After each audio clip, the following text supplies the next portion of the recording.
The New Orleans Jazz and Heritage Foundation promotes, preserves, and perpetuates music, culture, and heritage through programs, cultural, educational, and economic activities year-round. Learn more at jazzandheritage.org.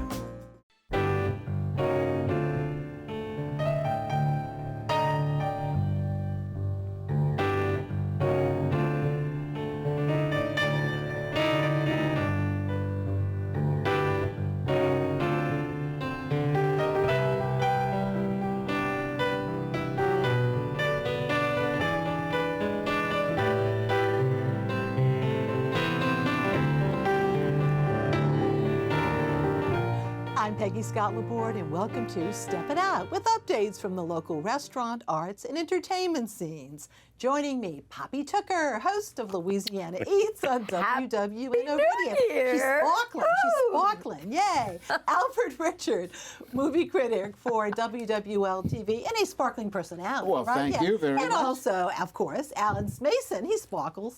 Editor of the Crescent City Jewish News and theatercriticism.com. Hello, Alan. Hello.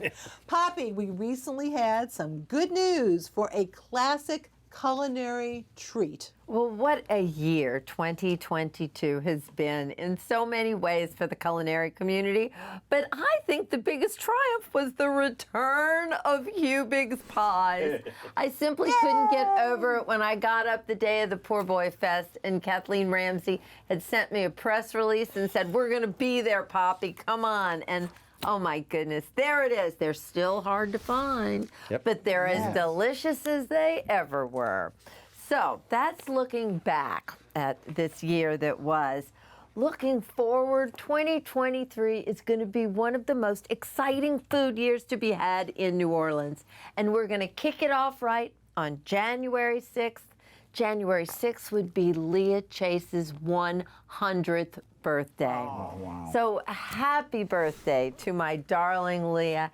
And oh my goodness, does her family know how to celebrate?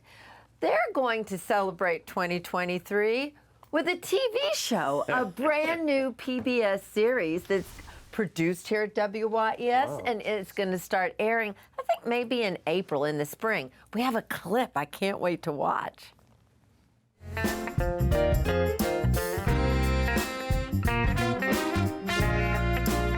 You're not cooking anything in Miss Leah's kitchen if you don't have butter. I'm fifth generation in the kitchen, and I'm so grateful to come here and, make classic dishes that my grandmother fixed. Sunday, I want Sunday dinner. I want dinner. And cheers to all our new friends and old friends. Happy Holy Thursday.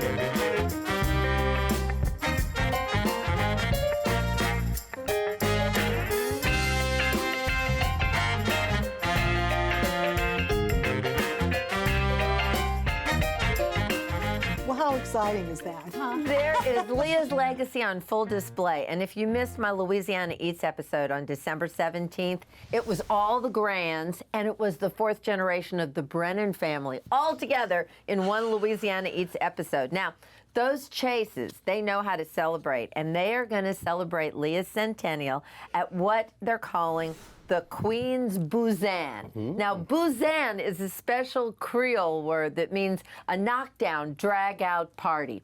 And it's going to be a wild and tame game dinner at Dookie Chase Restaurant. Of course, it's going to benefit her foundation. Congratulations to the Chases, and happy 100th birthday, my dear friend, Leah Chase. And while we're on the subject of 100 years, 2023, 100 years of camellia beans. New Orleans' very favorite bean, the one we all ate on Mondays most of our lives since 1923. I'm so tickled. There's going to be all sorts of programming happening all year long that I'll keep everybody informed with. And frankly, I just gotta say, if you're having red beans, how in the world can you have it without a little Crystal hot sauce? Guess what? 2023 is their year too. That must have been such a boom year here in New Orleans. So it's how New Orleans does flavor. Crystal, happy 100 years to Camellia, to Crystal, and most of all, to Leah Chase. Thank you so much. And over to Alfred. And Big Frida had a good last year, Yes. as in 2022, as That's we're right. approaching 2023. But there's lots in the future. Oh, you can't hold back Big Frida. You just can't. And of course, you've got Big Frida bouncing back, and that's the name of her new show. It's called Big Frida Bounces Back. It's filming in New Orleans. That's right. So you have the Queen of Bounce going through the city and, well, just making it her own. It will be starting on January 2023. That's where the On film. Fuse, or where is it? It's on cable somewhere. It's going to be. It's probably going to land on one of the cable networks. But just put it this way: if you see Frida dancing and bouncing around the city, chances are there'll be a good chance you'll be pulled into the show itself. There's also another film. There are a lot. 2022 was a good year for Hollywood on the Bayou. 2023 is shaping up to be a big year as well. We talked about how Carry On is going on, Carrie Von Erich's, the film The Iron Claw with Zac Efron, but a new film called Bad Cupcake.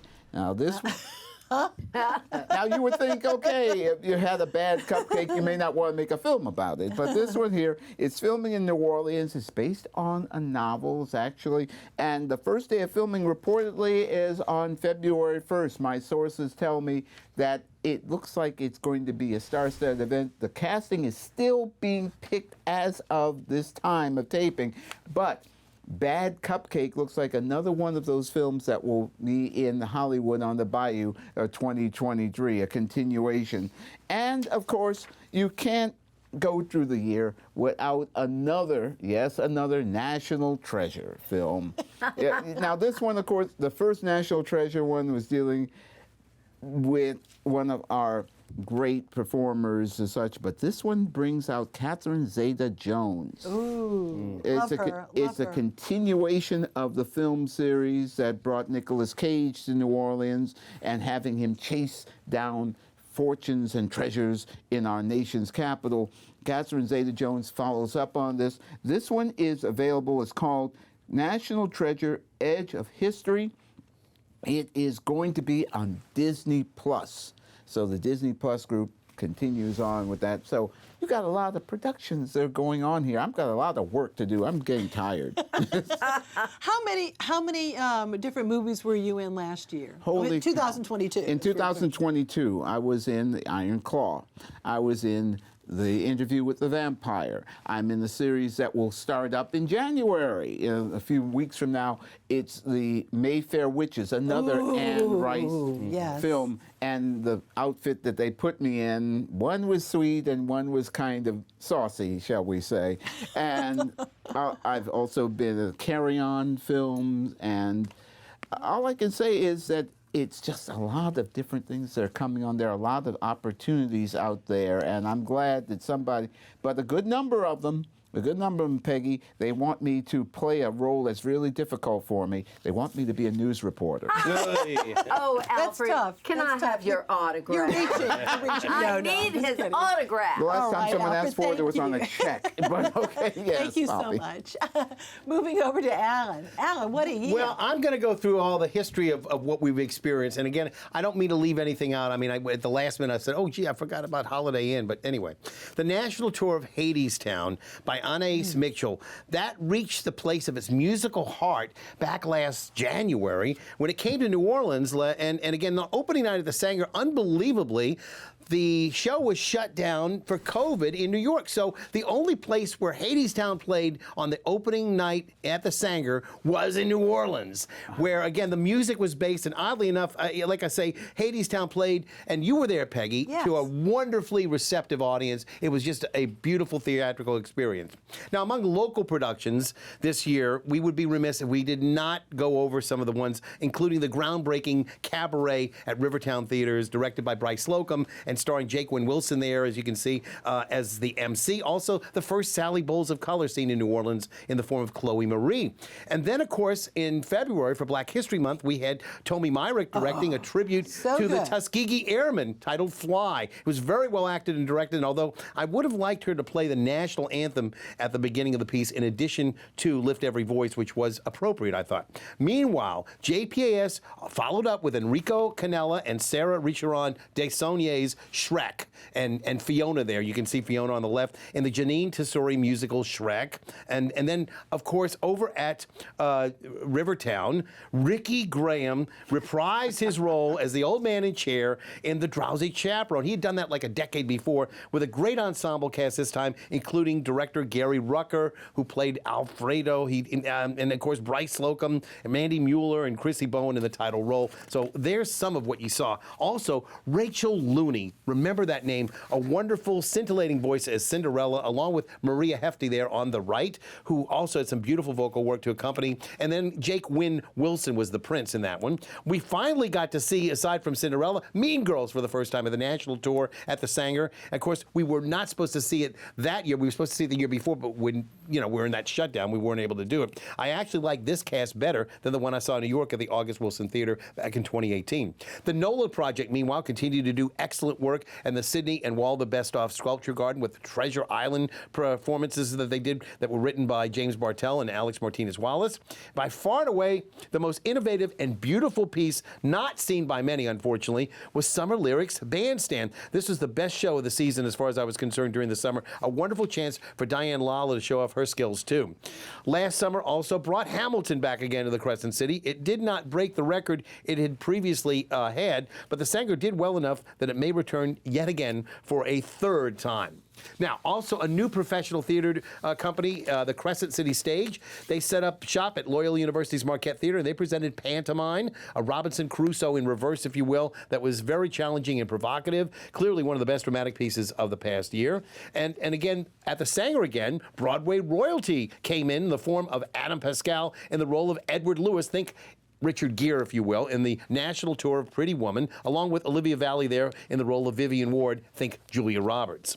Muchas gracias to Dennis Asaf and Michelle Pietri for debuting the regional premiere of Lin-Manuel Miranda's Tony Award-winning In the Heights with an all-Latinx cast.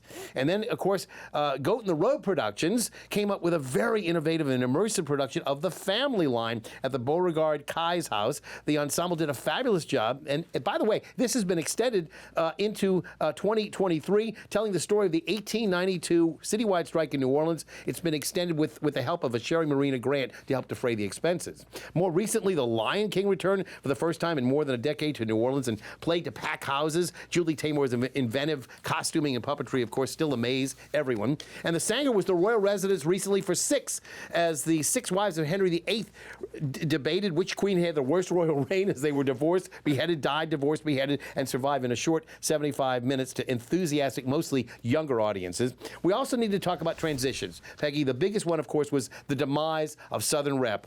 Considered the best theater in New Orleans producing new plays. The former St. Rose de Lima Church, which you see here, was its former site. They lost their lease and all their equipment. No Dream Deferred announced plans to move into the same place, though, and they were helped along with a $500,000 MacArthur Genius Grant. So they also promised to have a new festival coming up in 2023, a festival of Black-centric original works. Among the many losses we experienced this past year, we also wanted to mention Don Gilliatt, who, along with his wife of 51 years, Linda, contributed wigs and makeup designs to many regional opera and theater companies.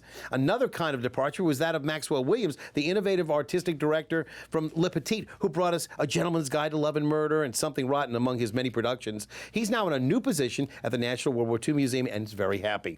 Finally, another big change hoped for, but ultimately one that they had to wait for. JPS is now the official management company for the Jefferson Performing Arts Center on Airline Drive. They're now in the driver's seat for the foreseeable future. And speaking of JPAS and JPAC, there's a fundraiser for which they're seeking auction items right now. If you want to donate, please do. Tickets are now available with the seating on stage and all kinds of fun on Saturday, the 14th of January. You can check that out. It's called J-Past and Present. Thank you so much. Woo, Alan, great job. And during this time of the year, for many of us, there is a feeling of nostalgia. Here is a look back and a night on the town in the 1970s. What would have been some choices for a night on the town in 1974? Thanks to a copy of the Today in New Orleans tourist guide, we can see that the options were many. There was T. Pateri's restaurant, famous for wild game and lobster dishes, including one called Lobster Cadobster, a mix of seafood. Another possibility was Cobb's, with an old Bavaria setting and a menu of German and American cuisine. Incredibly, the price of a 4-course dinner there, $5.50. Over at the Fairmont, now Roosevelt Hotel, singer Edie Adams was the headliner at the famed Blue Room Supper Club. Chris Owens, known for her spirited Latin dancing, did 3 shows on weeknights, and on Friday and Saturday, a show at 2 a.m. from her Bourbon Street nightclub. Also on Bourbon was the Stage Door Canteen, open until 4 a.m. A live big band played swing music from the 1940s. The Metairie Entertainment District, known of as Fat City, boasted numerous restaurants and nightclubs. There was Glenn's, and still with us, Drago's, with oysters on the half shell and much more. Nightclubs included Sancho Panza and the Spanish Galleon. After dinner and dancing or a show, an evening in Fat City could conclude with coffee and beignets, or donuts, as locals call them, at the Morning Call, which had recently moved from the French Quarter. By the way, Morning Call has since returned to New Orleans. And for more of Peggy's Piece of the Past, go to WYES YouTube channel.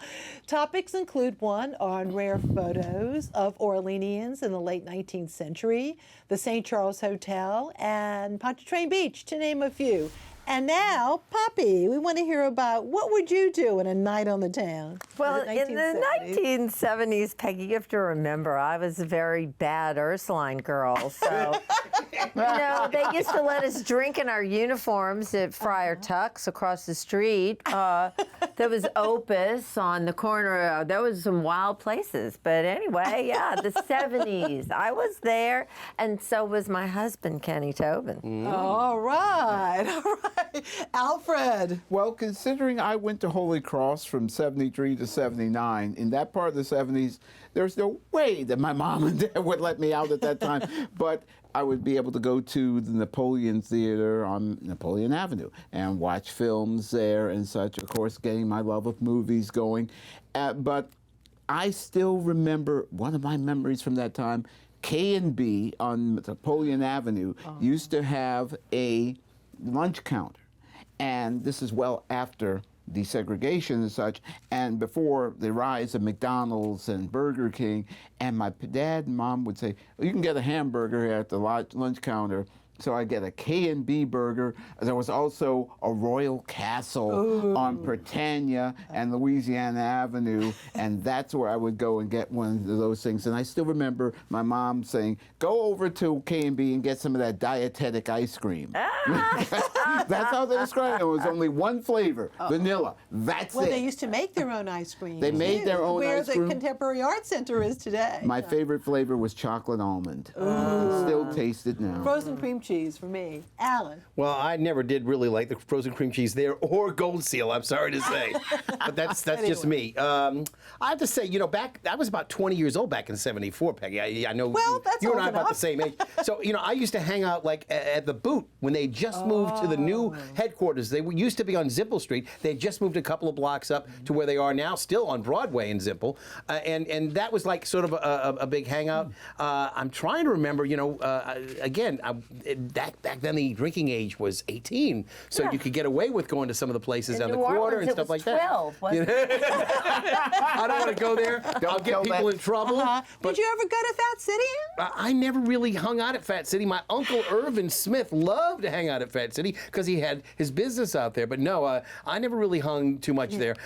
You mentioned T. Pateri's. I would go there occasionally, and of course, we had the Shrine Circus that I would do publicity for around that time, and we would love to bring people over over there because they used to have elephant steaks and tiger steaks and things of that sort. Who wants to eat real wild game? Yes. That's true. But the Blue Room was still there and still at it, you know, doing these nightly shows. Yeah. And they would do, at 11 o'clock, they'd do it like an 8 o'clock and then at 11 o'clock, which I thought was incredible. When I went to WSMB in '75, that's when I started to get some of the invitations to go there, and I saw some incredible acts. I mean, to this day, Ella Fitzgerald performing at the Blue Room, and I can't say I ever could top that. That was just fantastic. I saw Joel Gray. I remember seeing Joel. And Sophie Tucker used to perform there all the time. My wife of blessed memory used to sit on her knee. And Carol Channing. But I have to tell you, I don't have a huge amount of memories of Fat City, but I certainly remember there was believe it or not, in the middle of Fat City, you know, with a lot of things going on, there was a wine and cheese place. And on early dates with a certain now husband, we would go and have our Lambrusco. This was our first introduction to wine. Lambrusco, I think a lot of people, that was one of their early, and wine and cheese, and it was just so much fun. It was kind of a quieter place, but my goodness, the names, the Spanish Galleon, you know, Sancho Panza, as I mentioned in our little feature. I mean, all of that meant a lot to certain, you know, to folks. And people don't remember this very well, but, you know, the Lakeside Shopping Center, when it first started out, was not an enclosed mall. It was lots of little shops that were all together, but they were not enclosed inside. So I remember my dad was offered the opportunity to be the optometrist at what became the Vision Center. Tommy Greenberg actually opened that, but he actually was given the opportunity to open that prior, and he regretted that because they started to make a lot of money over there. Yeah. And of course, at that point, Morning Call had just moved to Fat City, so that was something else. I remember seeing on a Tonight Show with Johnny Carson, Trini Lopez saying, and I'm going to be at this place in New Orleans called Fat City. I mean, there was actually, you know, there was a lot to see and do then, and lots of national talent. Anyway, some good memories of the 70s. I remember New Orleans Night People, too. We'd go up there and see that recording around that same time with Dave. The TV was show. it Dave Wagenford? WGNO. WGNO. Yeah, early WGNO. Yeah. When before it was called WWOM. Right. Yes, Wonderful World of Blue Movies. Oh, my goodness, that does take me back. Anyway, time for our picks of the week. Well, mark your calendar. I think the biggest event on January 12th is going to be the Nowfee Ella Brennan Lifetime Achievement Award given to Susan Spicer. And, you know, for people who don't know where to find Susan these days, she's always at Rosedale. Yes, she is. If you've never eaten at Rosedale, go see Susan and congratulate her, and you'll thank me for that. Yeah. Poppy, my understanding is that it's still tough for a lot of the restaurants to get help. I mean, it's getting better. Peggy. But... Oh, it's all. Well, you know, we just need to keep graduating high school classes because I think they're having to completely remake a whole new generation of hospitality folks because everybody found there was a different way during the pandemic. Well, and now for something completely different. One of the things that I love, of course, being a member of the 610 Stompers, being an ordinary man with extraordinary moves, we have picked 15 new rookies for this coming year, and we're going to present our debutante dance. No, we're not going to dress up in debutante outfits. We debut our new dances and our new stompers, and that's going to take place on January 21st from 7 p.m. to midnight at the Fillmore, right next to... Now, you have tickets so people actually can connect with you and you'll sell them some tickets? Yes, I do have some tickets available. Okay. You can reach me on my email, or you can go to 610stompers.org. It is one of the best cheap shows you'll ever see, seeing our guys there dancing, and lots of food and drink, and, of course, I guess you could say sober performances from our 610 Stompers. And you're getting ready for Mardi Gras, y'all? Oh, yes, we're How many parades do we know yet? Right now, it looks like we're going to do 6 parades. Woo-hoo. I wish I could tell you all of them right now, That's but okay. right now, 6. We get to looks see like you. we're going to see us out there. All New right, unusual moves? Oh, we've got some unusual moves. Some of them are PG-13 this year, I can assure you. I can't wait. Alan. Well, you know, this is Carlo Miguel Prieto Monroe's final year as maestro for Louisiana Philharmonic Orchestra. I want to encourage everybody to introduce youngsters to the full sound of the orchestra by attending the Harry Potter and the Chamber of Secrets in concert. It's going to be a performance at the Mahalia Jackson Theater for the Performing Arts in early February. But get those tickets now. February 3rd at 8 p.m. and then Saturday, February the 4th at 2 p.m. So you got 2 opportunities to see it, and the kids are going to love it. They see a film and they get to see the orchestra together, and it's just, a wonderful, wonderful time for everybody. I have had, fortunately, the occasion to go to the LPO this season. Not as much as I want to, but, as much as I've been able to. And it's so nice because many times you can go and have dinner first, park at the Roosevelt, and either dinner or a Sazerac or whatever, and then walk right across the street, and there is a bar at the Orpheum too, and they actually do not the Sazerac, but pretty decent Sazerac. The downstairs bar is not returned that they had that they were doing. There was a bar down below. The one. Oh no, you talk about the double dealer. Yeah. Oh yeah, that's not a whole, returned. We hope that will that's return. That's like a speakeasy. Right. But am I talking about the bar in the lobby? I go across the street and have a Sazerac. Okay. But there's also a bar in the Orpheum lobby. Yeah. Okay. If anybody sees, at the time they have intermission, that's where I'm making a beeline to go get a Sazerac. There it goes. We know where your heart is. All right. Thank you. And on Friday at 2:30, the Sugar Bowl Parade will kick off at the corner of Elysian Fields and Decatur and go through the quarter. Go to allstatesugarbowl.org for details. And then New Year's Eve, woohoo, at midnight, there will once again be fireworks on the Mississippi River in front of the quarter. So check out God bless the folks at CrescentCityCountdown.com for details. Y'all, Happy New Year. Did you have a P.S.? I just want to congratulate my Greenies. The Green Wave are going to the Cotton Bowl. Yes. And we're going to take on the Heisman Trophy winner, University of Southern California, but I don't care. The Tulip Green Wave has had their best start in 80 years. It's fantastic. Indeed. Well, thank you all so very much, and Happy New Year. Yeah. Happy New Year. Thank you very much for watching. See you at the Certainly theater. are thrilled that you're with us. Good Be night. seeing you.